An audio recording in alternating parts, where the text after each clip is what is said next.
जंहिं इंसान खे सुकून आहे न, वो केर भी हुजे, गरीब हुजे चाहे अमीर हुजे, वो अरबपति ऐं खरबपति। जंहिं इंसान खे सुकून, जंहिंजो सुकून तबाह आहे न, तव्हां उन खां पुछो पोइ कहिड़ा बि उनजे आॾो ताम रखो, मानियूं रखोसि, VIP होटलनि करायोसि, उनखे शख़्स खे मज़ो न ईंदो। छो?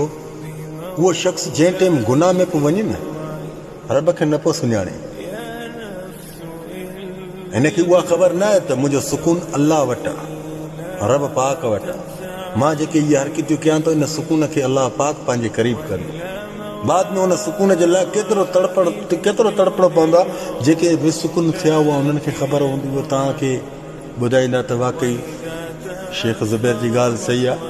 रब्बुल आलमीन खे ॾिसो न, जंहिं गुनाह जे वक़्त में तव्हांखे अलाह यादि न अचे न, त सम्झो इन खां वधीक मां ख़ौफ़नाक बेसुकूनी हालात में ईंदमि। पोइ उहो अलाए कहिड़ो ॾींहुं बि अचे, उहो अलाए कहिड़ो ॾींहुं बि अचे। कहिड़ो बि ॾिस न, माई जो लाल हुजे, तूं अरबपति खरबपति हुजे, सुकून हिकु अहिड़ी शइ आहे जंहिं इंसान खे सुकून आहे। ग़रीब में ग़रीब बि आहे न, उहो बि करोड़पति अरबपति आहे। जंहिं इंसान खे सुकून आहे, जिन खे सुकून न आहे न, उहे अरबपति बि न खरबपति बि न ख़ुदिकुशियूं करे पाण खे मारे वेंदा अथव। सुकून अलाह पाक वटि आहे।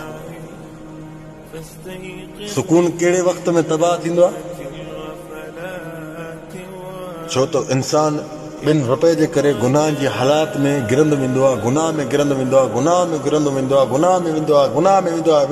उनखे हाली का बि ॻाल्हि जी ख़बर न। उनजी पहिरीं एंड कहिड़ी थींदी आहे? सभ खां पहिरियों माउ जा पीउ या घर में कहिड़ो बि भाती प्यारो हूंदसि न, उन खां शुरूआत थींदी अथसि,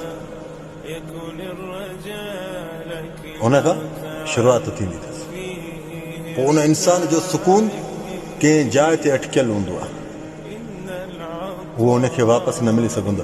पंहिंजे ई सुकून खे पाण नथो ॾिसी सघे इंसान, पंहिंजे ई सुकून खे पाण नथो ॾिसी सघे। ऐं सुकून हुनखे पाण खां वञे एतिरो परे हूंदो आहे जीअं हिन जो वार न मथे जो एतिरो हुन खां परे वेंदो, पर आहे अलाह जे कंट्रोल में, रब जे कंट्रोल में आहे।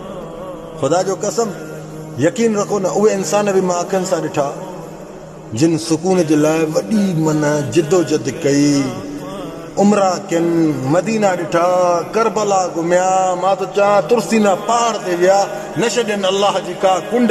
ख़ुदा जो कसम फिर बि सुकून न वठी सघिया। मां अखियुनि सां ॾिठा अहिड़ा वाक़िया, अरबपति खरबपति ॾिठा। आख़िर उहे छा करे आहे? पंहिंजी दुनिया में हार मञी वई, पाण खे ख़तम करे। गुनाह जे कम में जेतिरो गिरंदा था वञो, इहा सोच ज़रूर रखजांइ त मूंखे सुकून जे लाइ बि दुआऊं घुरणियूं आहिनि।